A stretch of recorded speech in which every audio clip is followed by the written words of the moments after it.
On my 18th birthday, my parents said I was grown up and threw me out. Years later, they showed up trying to make me sign over the family house to my brother, but I forced the house to be sold instead. Imagine celebrating your 18th birthday, not with cake and presents, but with a duffel bag and a one-way ticket out the door. That was me. But what if, years later, the same parents who abandoned you tried to trick you into signing away the family home, the home they were living in, to your golden child brother? And what if you then turned the tables on them so hard they lost everything? The day I turned 18, I was met with a duffel bag and a cold stare from my father instead of a birthday cake. No candles, no dinner, not even a card. Just him standing by the front door, arms crossed, saying, "You're an adult now. Figure it out." Like he was quoting a movie line. My mom was behind him, silent, eyes fixed on the floor. I remember asking if this was a joke, my voice cracking like I was still 14, not technically a legal adult. But he didn't blink, just pointed to the bag already packed, and said I had 10 minutes before he changed the locks. That was how I left home. Not with a celebration, but with a cheap gym bag, $60 in my pocket, and absolutely no clue where I'd sleep that night. My name's Alex, and at the time, I had just graduated high school 3 days prior. I wasn't some rebellious teen. I wasn't getting into trouble. No substances, no skipping class, no fighting. I had a part-time job at the local gas station, a 3.7 GPA, and a dream of maybe getting into community college if I could afford it. But none of that seemed to matter. The truth is, I'd always known I was the spare. My younger brother, Nathan, was the golden child. Even as a kid, I used to joke that he must have had a halo tucked somewhere in his closet. Straight A's, sure, but so did I.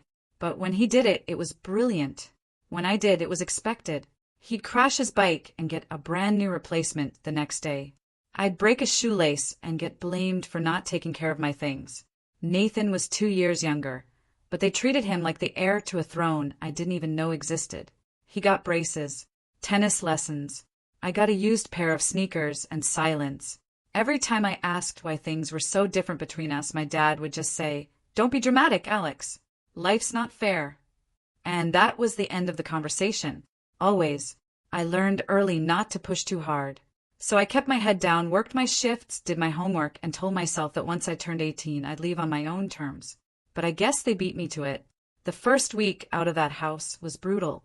I couch-hopped with friends until one of their parents got uncomfortable.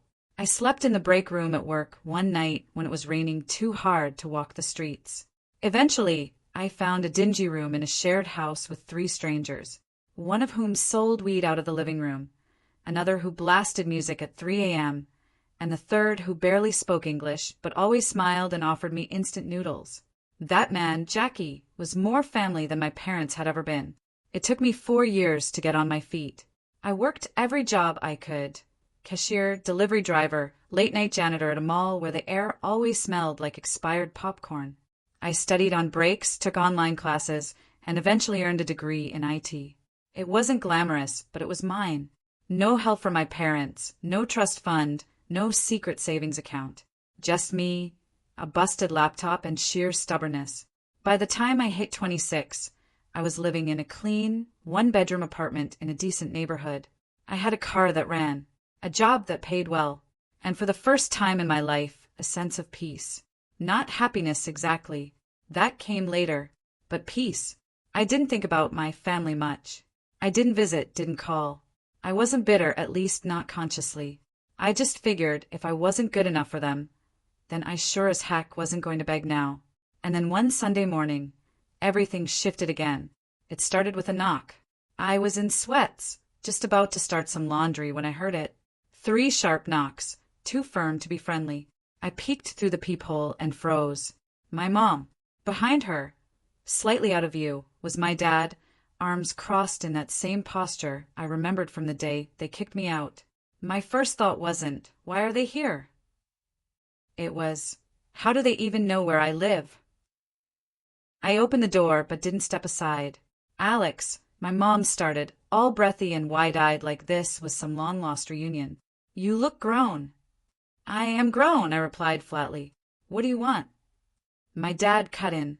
"No small talk. We need to talk." Can we come in?" I stared at them for a long second. I didn't say yes. I just stepped aside. They sat on my couch like it was theirs. My mom looked around like she was inspecting the place for dust. My dad remained standing, hands on his hips. The silence was thick. "We've had a rough few years," my mom finally said, clasping her hands in her lap. "And your brother, well, he's in a bit of a bind." I felt something cold twist in my stomach. Of course, this was about Nathan. What kind of bind? I asked, trying to keep my voice even. "He got laid off," she said gently, like I was supposed to feel sorry, "and his fiancée left him. Took the car. He's struggling." I waited. "We thought," my dad said, "that since you're doing well now, and since you have this place, maybe it's time to come together as a family." I raised an eyebrow. "Come together? How?" My mom glanced at my dad before answering. "We think it would make sense for Nathan to move in here. Just temporarily, until he gets back on his feet." There was a moment of stunned silence. I almost laughed. Almost. "You're joking," I said. "No," my dad replied firmly. "You've got space. It's the least you can do. Family comes first." Those 3 words made something snap in me. Family comes first. The same family that tossed me out like garbage. The same family that let me go hungry while they remodeled Nathan's room into a study space after I left. "Let me get this straight," I said slowly, trying not to raise my voice. "You threw me out on my 18th birthday with no warning, no support. And now you're asking me to house Nathan because family comes first?" My mom looked uncomfortable. "We made mistakes." "Mistakes?" I interrupted. "That wasn't a mistake. That was a choice." "Alex," my dad said, stepping forward like he was still in control of this situation. "He's your brother. He needs you. You don't turn your back on family." I stood up. "You did." The room went quiet again. "Look," my mom tried to soften her tone. "He's been through a lot. He's not like you. He doesn't handle hardship well. He's always been sensitive." And I wasn't. I said, incredulous. "I just didn't have the luxury of falling apart." It was clear they weren't getting it, or didn't want to. My dad kept pressing, tossing out reasons, guilt, comparisons. He even said something about how I'd built this life off the back of their tough love. I almost choked. That wasn't tough love. That was abandonment. Plain and simple. They left that day without an answer. But I knew it wasn't over. I could feel it in my gut. They weren't going to let this go. Not with Nathan in the picture. And I had no idea just how far they were willing to go to get what they wanted. But I was no longer the scared 18-year-old they left behind. And this time, I had something to lose and something to protect. I didn't know it yet, but the storm was just beginning. They didn't call for a few days after that visit. I thought maybe, just maybe, they'd taken the hint and backed off. I even started to let it go, convincing myself that their ridiculous request was just a one-time shot at manipulation. But by the following weekend, I knew I'd underestimated them. It started with a voicemail from Nathan. I hadn't heard his voice in years, and I barely recognized it at first. He sounded tired, scratchy, and oddly rehearsed, like he was trying to sound pitiful on purpose. "Hey, Alex. Mom and Dad told me they came to see you. I know it's a lot to ask, man, but I'm kind of out of options right now. I lost my job in my place, and I've been crashing at a friend's, but it's not working out. I could use your help, just until I get back on my feet. Please call me." I didn't call him back. That wasn't me being cold-hearted. That was self-preservation. I knew how this would go. Nathan had always been able to coast on his charm. He had this disarming way of acting helpless, like he was a puppy who'd wandered into traffic. And people, especially our parents, would rush to save him. But not me. Not this time. I had scars they never even noticed. And I wasn't going to pretend they didn't exist just because Nathan was finally dealing with the consequences of his own life choices. Still, that voicemail started gnawing at me. Not guilt, more like dread. Because if Nathan was reaching out, that meant my parents had activated the next phase of their plan. And I wasn't wrong. 3 days later, I came home from work and found my dad's car parked outside my apartment building. My stomach sank. He was standing by the door, arms crossed. Same posture, same scowl. When I approached, he didn't move, just said, "We need to talk." I didn't bother inviting him in. "We've been patient," he said, like I was a rebellious child refusing to eat my vegetables. "But you're being selfish." I laughed. I actually laughed. Selfish? You think I'm being selfish? You've got a stable life now. Nathan doesn't. You don't think your brother deserves a chance, too? "What he deserves," I said, "has nothing to do with me." He stepped closer. "You're part of this family, whether you like it or not." "No," I replied, staring him down. "You made sure I wasn't." He didn't like that. His jaw tightened, and I saw a flash of anger in his eyes. Not rage, but something worse. Entitlement, like he believed deep down that everything I had was somehow his to bargain with. He didn't yell. He just said, "You'll regret this," and walked off. 2 days after that, I started getting unexpected texts from extended family, cousins, and aunts I hadn't heard from in years. Even a random Facebook message from someone who claimed to be a family friend. All of them saying some version of the same thing. It's not right to turn your back on family. Nathan's struggling. He needs support. You're doing well. Can't you help just a little? One cousin even said, "Wow, didn't realize success made you so heartless." It was coordinated. My parents had clearly spun a story, probably one where I was living like royalty in a mansion while poor Nathan was sleeping in gutters. The irony was my apartment was modest at best, but that didn't matter. The narrative had been set, and I was now the villain. I could have fought back. I could have told everyone what really happened when I turned 18, how I was thrown out like trash. But a part of me didn't want to play their game. I had spent too many years letting their narrative shape my life. I wasn't going to beg people to believe me. That was the beginning of the slow unraveling. Nathan started showing up in person. First, it was the parking lot, then the lobby. Then once he was waiting outside my door, always with that same hangdog expression, like he was just too beaten down to even speak above a whisper. "I'm not here to fight," he said one evening, hands in his pockets. "I just need help." "I'm not the one you should be asking," I replied, trying not to slam the door in his face. "But you're the only one who can." That line stuck with me, not because it was true, but because he believed it. My parents had conditioned him to see me not as a brother, but as a safety net. And now that they'd run out of rope, they were throwing him onto me like dead weight. Then came the real breaking point. I was at work, knee-deep in a network issue, when I got a call from my landlord. Not something that ever happened. I picked up, worried something was wrong with the building. "Hi, Alex," he said, sounding unusually cheerful. "Just wanted to confirm you're moving out by the 1st, right?" I blinked. "Wait, what?" "Well, your brother stopped by this morning. Said you were moving out and transferring the lease." Damn, he had paperwork and everything. My heart dropped into my stomach. "No," I said slowly. "I never said that. I'm not moving out." There was a pause. "Oh," he said. "He said you asked him to handle it while you were at work." I couldn't speak. My fingers were shaking. "Don't worry," the landlord added quickly. "Nothing's changed yet. I figured I'd call to confirm, just in case." I hung up and rushed home. Sure enough, when I got there, Nathan was waiting outside my door again. But this time he had a backpack with him and a smug look on his face. "What the heck did you do?" I snapped. He had the nerve to look confused. "What do you mean?" "You told my landlord I'm moving out. Are you insane?" He shrugged. "I figured you'd come around eventually. I was just speeding things up." "By lying?" "By forging my name." "It's not forgery if we're family," he said, like that made any kind of sense. "I was just trying to help." I stared at him, stunned. "Help who?" "You, me, everyone. This back and forth is tearing the family apart. Once I'm settled in, we can fix all this." That was when I realized something. Nathan didn't see what he was doing as wrong. He honestly believed he was the victim, that he was entitled to my apartment, my life, my stability. And the scariest part?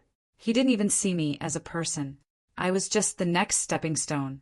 That night, I locked every window and door. I texted my landlord and told him under no circumstances was anyone allowed to make changes to my lease but me. I changed my locks the next morning. I even bought a small camera to put in my entryway. I didn't care if it was paranoid. I needed proof if anything else happened. And it did. The next week, I came home to find my lock scratched. Not broken, but clearly tampered with. I checked the footage. It was my father. He had tried to break in. That was it. That was the moment I stopped waiting for them to be decent. The moment I accepted they weren't just entitled, they were dangerous. I wasn't going to defend myself anymore. I was going to prepare. And if they thought I'd sit quietly while they tried to dismantle my life piece by piece, they had no idea who they were dealing with. Because this time I wasn't alone, and I wasn't playing defense anymore. Now I was planning something they would never see coming. When I watched that footage, my father trying to pick my lock like some second-rate criminal, I didn't feel fear. Not at first. I felt cold, numb. There was this strange, delayed silence in my brain, like my mind was buffering what I'd just seen. He didn't even wear gloves. No mask. Just a baseball cap and a jacket I recognized from my childhood. Like he'd just come from the grocery store and decided to casually commit a felony on his way home. The only reason he didn't get in was because I'd changed the lock that morning. And in that moment, I realized something I hadn't allowed myself to feel in years. I was scared. Not because I thought they'd hurt me physically, though at that point, I wasn't ruling anything out. But because I'd finally accepted what I'd been denying since I was 18. They didn't love me. Not really. Maybe they loved the idea of me. The version that quietly disappeared, didn't cause trouble, didn't get in Nathan's way.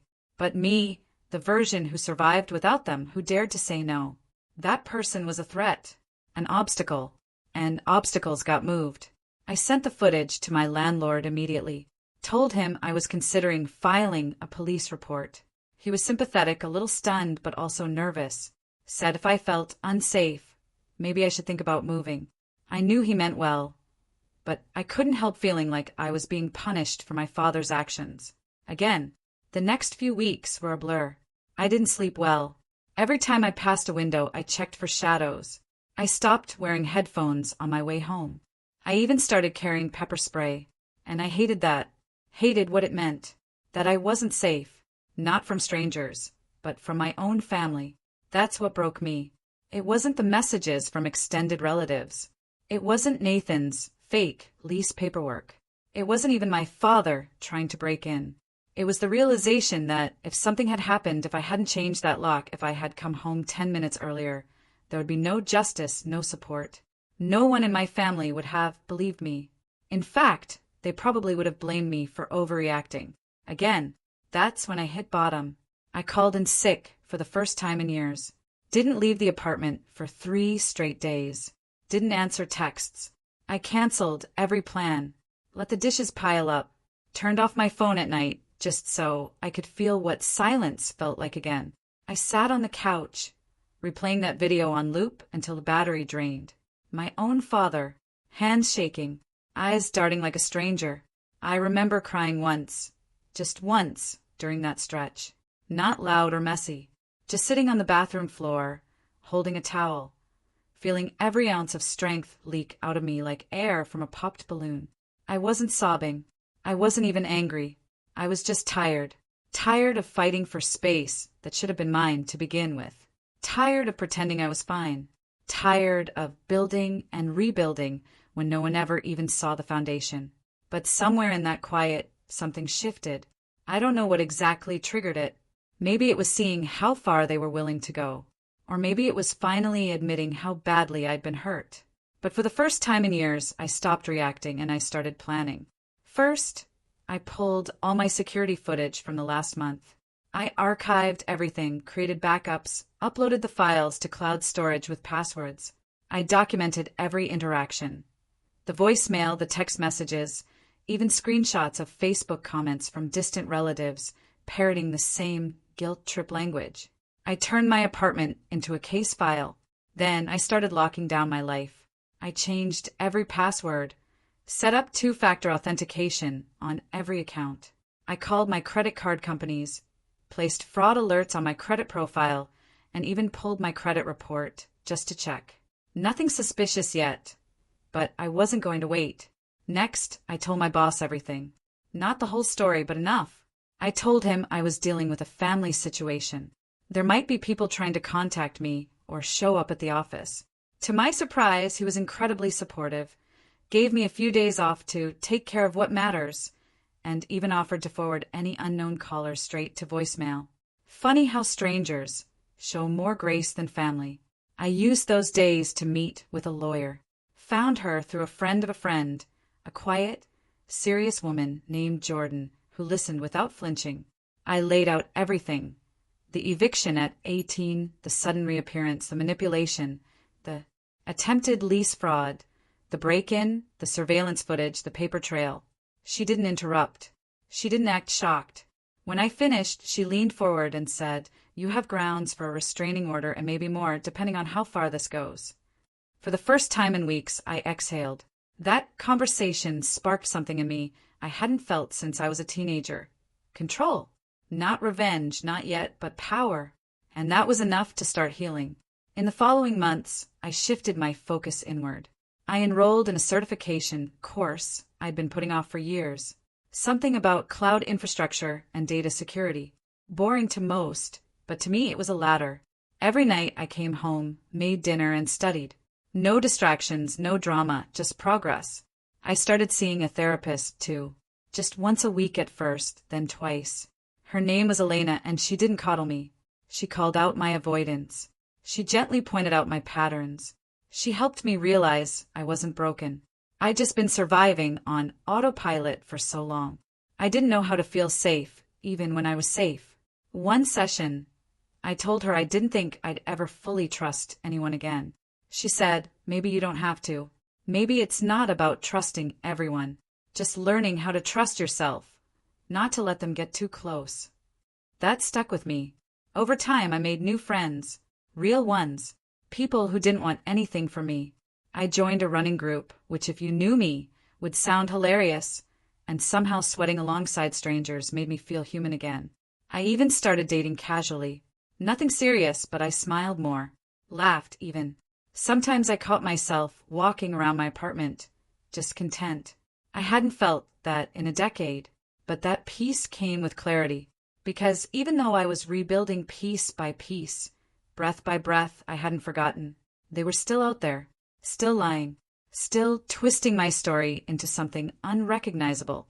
And while I didn't want to live in the past, I also wasn't about to let it rewrite itself without a fight, especially because of what came next. It started with a letter. Not a text, not a knock. A formal letter mailed to my apartment. Handwritten return address. No stamp, just slipped into my mailbox. It was from my mother. I stared at the envelope for 10 full minutes before opening it. The letter was 3 pages long. Neat handwriting, the same loopy cursive she used to write on birthday cards back when she still remembered to buy them. It started off with the usual, "We miss you. We never meant to hurt you. Things were hard back then." Then it shifted. She wrote that Nathan was going through a deep depression and had begun making serious plans to fix his life. She said they wanted to transfer the family home to him to give him a fresh start, but that some paperwork still had my name listed as an heir from years ago when my grandfather left a small inheritance to me and Nathan jointly. She asked me to sign a few things, said it was just a formality, said it was just paperwork. I folded the letter, set it on the table, and sat there for a long time. It wasn't just about the apartment anymore. They were after something bigger now. Something tied to family property, inheritance, land. Things I didn't even know I had a legal tie to. But they knew. They always knew. And they'd kept quiet until they needed something. Until he needed something. That night I didn't cry. I didn't shake. I didn't feel broken. I felt focused. Because this wasn't just about survival anymore. This was about setting the record straight, legally, financially, and emotionally. And for the first time in my life, I was going to write my own ending. But first, I had to gather every piece of the puzzle they thought I'd forgotten. And once it was all in place, they'd finally understand what it felt like to be on the outside looking in.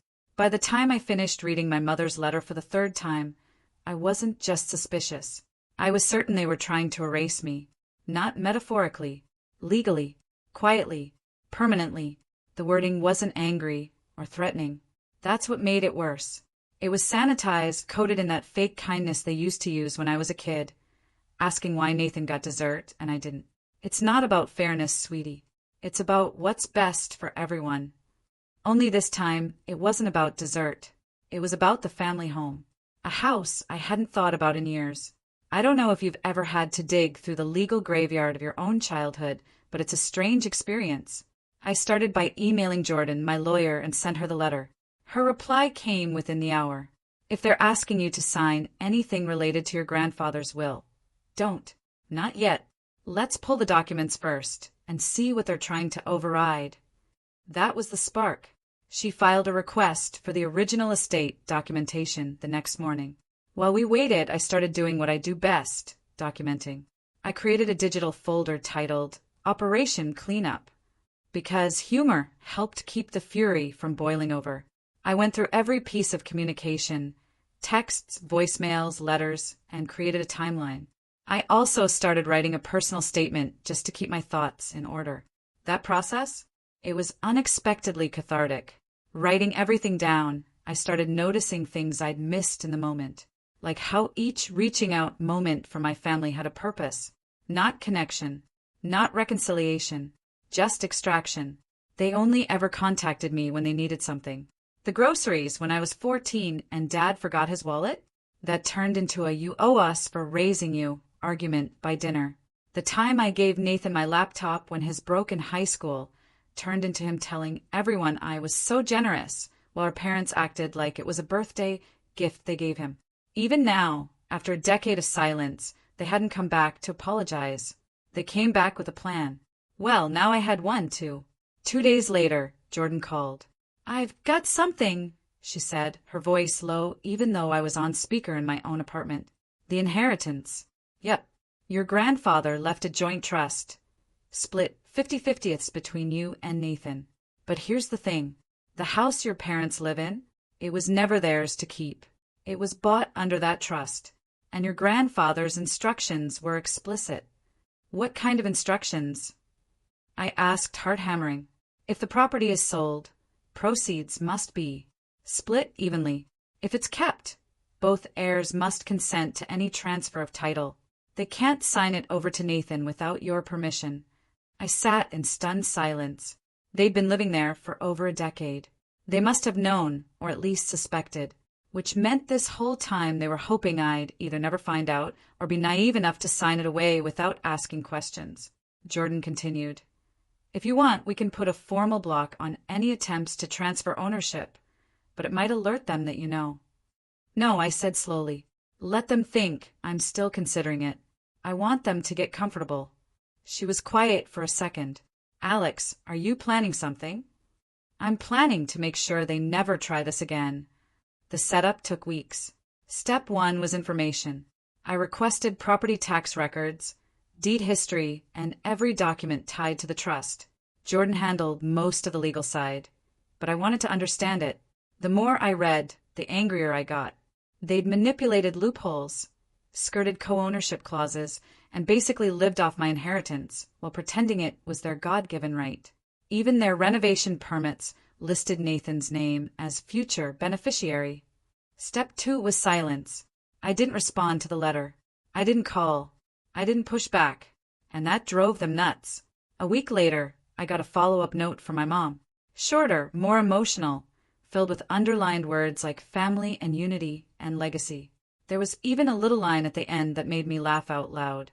"We hope you're not letting old wounds cloud your judgment." Cloud my judgment? They made me homeless on my birthday, but I stayed quiet. Let them believe I was still the hesitant, soft-spoken kid they booted at 18. Meanwhile, step 3 was already in motion. Allies. I started by calling my cousin Rachel. We weren't close growing up. She lived across the state, but we'd always gotten along. She had messaged me months ago during the Family Guilt campaign, but she wasn't aggressive like the others, just confused. Curious. She picked up on the second ring. "Alex." "Hey, Rach. Got a second?" That one conversation opened a floodgate. Turns out Rachel had her own issues with my parents, and Nathan especially. Nathan, at a family reunion a few years back, had cornered her husband about investment opportunities. trying to sell him on some shady crypto project. She'd never trusted him since. Once I told her what was really going on the property, the trust, the manipulation, she was furious. I knew something was off when Aunt Linda acted like they owned that house outright. I remember Grandpa always saying it was for the boys, not just for Nathan. We talked for an hour. Before hanging up, she said, "Whatever you're planning, I'm in." After that, I reached out to 3 more cousins, 2 of whom had also been iced out of the family for minor offenses like dating someone not respectable or moving out of state without permission. Same story, different details. Within a week, I had a mini network of black sheep, all of them willing to back me up publicly if things went sideways. Some of them had old photos, letters, even voicemails that hinted at the trust situation, evidence that would further establish that my parents knew the terms and just chose to ignore them. But the final setup? That came when I got a call from Nathan himself. I let it go to voicemail. His tone had shifted again. No longer pitiful. Confident. A little smug. "Hey, Alex. Look, I know you're taking your time with the paperwork, but just a heads up. Mom and Dad are getting everything finalized with the lawyer. We're hoping to wrap things up this month. It'd be easier if you just signed and sent it over, but I get it. Sometimes you gotta feel like you're in control. Just don't take too long. Family's watching." That message was the last piece I needed. They were moving forward illegally, and they'd left a breadcrumb trail of intent in writing. Perfect. The next morning, I met Jordan at her office and outlined my final plan. We drafted a cease and desist letter to their lawyer, citing the exact clauses of the trust they were violating. But instead of sending it immediately, we waited. I wanted to time it perfectly. I knew Nathan's birthday was coming up. They always made a big deal about it. Family dinner, gifts, emotional speeches about his potential. If they were going to make a formal announcement about the house, that would be the night. Jordan agreed to be on standby with the letter and injunction paperwork, just in case. But I had one more card to play. A week before the birthday dinner, I made a quiet call to a local investigative journalist, someone who'd covered shady real estate deals before. I sent over the public trust documents, the family letter, and a redacted version of the voicemail, just enough to get them interested. And they were. Turns out, inheritance fraud tied to elderly estates was a hot topic, especially when one sibling had been kicked out at 18 and the other was trying to force them out of their share years later. I didn't tell them everything, just enough for now, because the revenge wasn't complete yet. But the trap? It was set, and I was done playing nice. The night of Nathan's birthday dinner, I didn't sleep. Not from nerves. Not from fear. From focus. Everything was ready. The documentation had been reviewed, the legal response drafted, and my phone was charged at 100%. I even set a reminder titled, "Drop the Hammer," at exactly 7:30 p.m., just in time for the big family speech I knew my father would give. Jordan was standing by with the court injunction. The journalist had already emailed me twice, asking if I had a comment to include in their final draft, which was set to go live that weekend. This wasn't revenge out of anger. That would have been easy. This was revenge born from survival, from 10 years of silence, of being erased. It wasn't about punishing them. It was about reminding them that I exist. I dressed in a plain black button-up, not to show up in person, but because I wanted to look put together when I FaceTimed Rachel. She was already at the birthday dinner, seated at the far end of the table like an outsider. She'd agreed to go on one condition, that she record everything. At 7:24, she texted, "He's starting." Then, at 7:28, they're bringing out a giant cake. Dad just stood up with a glass.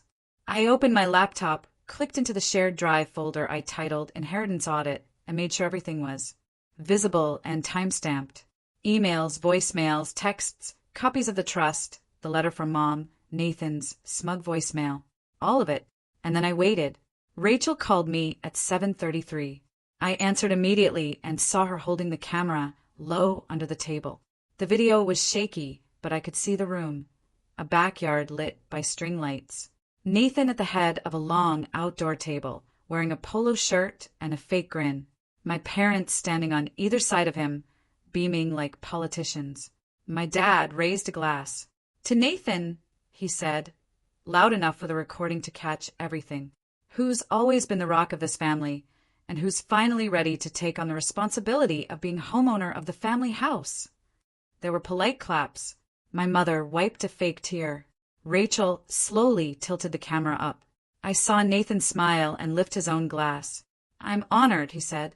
"It's been a long journey, and I just want to thank Mom and Dad for trusting me with this legacy. We've already started the paperwork, so it's official." I smiled and nodded to myself. It was time. I texted Jordan one word: now. Within 30 seconds, the cease and desist letter hit their lawyer's inbox with a high importance flag. A copy also went to my parents' shared email, another to the county recorder's office to block any title transfers under the trust. But the final nail? That came from the journalist. I opened the article, draft one last time. The headline read, "The Invisible Heir. Family Trust Dispute Reveals Ugly Battle Over Inheritance, Alleged Deception and Legal Trickery." I clicked send on my statement. They erased me the day I turned 18. Now they'll never forget who I am. The article went live 5 minutes later. I knew they saw it within the hour because by 8:45 my phone exploded. It started with Rachel's text. "Your mom just screamed. Your dad's on the phone yelling at someone. Nathan's face is white." Then Jordan emailed. "Just got word from the county. Title is frozen. Pending review. You're secure." Then silence. For 2 full days. No calls. No knocks. No guilt trip letters. Just silence until the fallout began. Monday morning, I got a call from Jordan. "They're pushing back," she said calmly. Nathan's lawyer responded. "But it's sloppy. They're claiming implied transfer rights, but the trust is airtight. This is exactly what we expected. What's our next step?" "We counter with evidence. Full documentation of your occupancy termination at 18. The inheritance clause. Their attempts to coerce and misrepresent your position. It's not just civil court territory anymore. We may be talking criminal fraud." That word, fraud, felt like justice. It wasn't just that they'd tried to take the house. It was the fact that they'd planned it so carefully, assuming I wouldn't fight back, that I was still the weak one, the invisible one. But the truth was, they never bothered to check who I'd become. Over the next 2 weeks, the article picked up traction. Not viral, but enough to stir some attention in our small town. A few neighbors reached out, asking if I was okay. One even said, "Your dad always talked about how proud he was of his 2 sons. Didn't know they meant one." I didn't reply. Let the truth do the talking. Legally, the house was locked in a holding pattern. Any sale or title transfer was impossible without my signature. Their lawyer started backing off fast, especially when Jordan filed a formal report with the State Bar Association, citing ethical violations in the attempted deed transfer without full heir consent.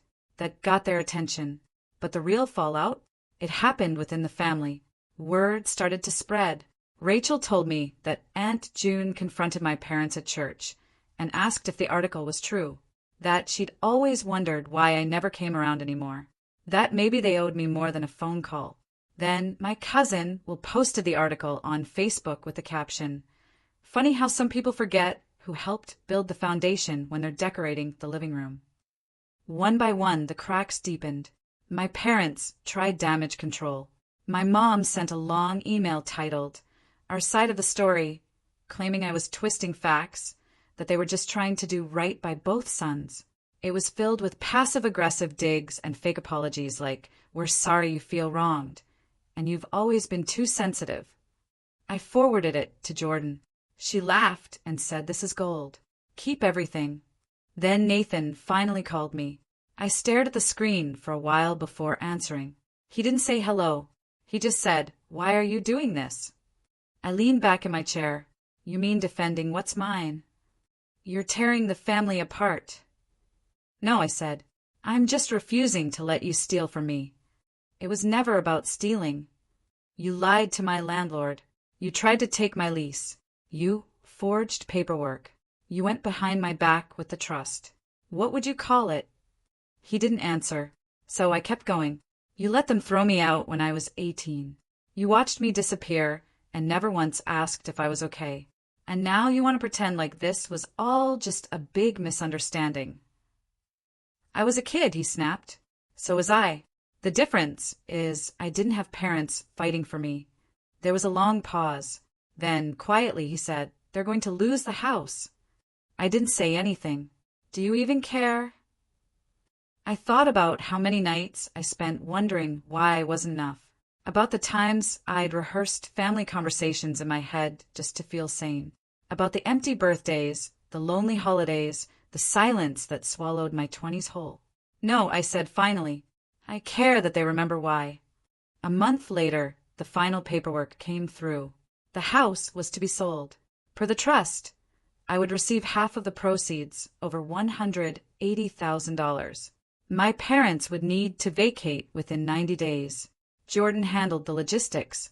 I never saw them in court, but I did get one last envelope. No return address. Inside was a photo of the house, the backyard, the table where Nathan had made his little speech. And scribbled in black ink across the top were the words, "Hope you're happy." I pinned it to my fridge, not as a trophy, but as a reminder. That silence doesn't mean weakness. That distance doesn't mean defeat. And that sometimes the best way to get the last word is to build a life where they don't get a say at all. And that's exactly what I did. Phew, that was a long, painful road, but man, did it feel good to finally stand up for myself. I'm really curious, if you were in my shoes, would you have pushed for the house to be sold? Or would you have found a way to let them keep it? Let me know your thoughts in the comments. I'm genuinely interested.